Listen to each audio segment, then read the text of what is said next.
ஏமாலியா கைய வைக்கிற? ஒரே ஒரு அடி தாண்டி கண்ணத்துல வச்சேன். அதுக்குன்னு கட்டின கனவுன கண்ட்ரோல்ல மச்சி இப்படி கழுத்து மேலே கால் வைப்ப. கழுத்து கல்யாணத்துக்கு முன்னாடி நம்ம லவ் பண்ணும்போது உன் ஃப்ரெண்ட்ஸ் கூட ஊர் சுத்தினியா? இல்ல. கல்யாணத்துக்கு முன்னாடி நம்ம லவ் பண்ணும்போது மேல கோவப்பட்டிருக்கியா? இல்ல. உன்னை கட்டினதுல இருந்து இது எல்லாமே நீயும் பண்ணிக்கிட்டு இருக்க. ரொம்ப சாரிமா. கழுத்துல கருட்டி டாக்டர் கண் கலங்கிட்டு இருக்கு. கொஞ்சம் கால் எடுமா. இன்னைக்கு வேலண்டைன்ஸ் டே. பீச்சுக்கு போலாமா, பார்க்குக்கு போலாமா, படத்துக்கு போலாமா, எங்க வேணாலும் போலாம்.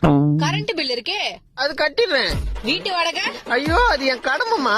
அதுக்கு என்ன மணிங்க வெளியே கூட்டு போகாம இருக்க முடியுமா? அதுவும் வேலண்டைன்ஸ் டேக்கு. அதை தவிர வேற என்ன வேலை இருக்கு எனக்கு? காலை மட்டும் கொஞ்சம் எடுமா. என்னடா உள்ள சத்தம்? ஏதாவது பிரச்சனையா? செத்த பேருக்கு கேக்குறதானமா?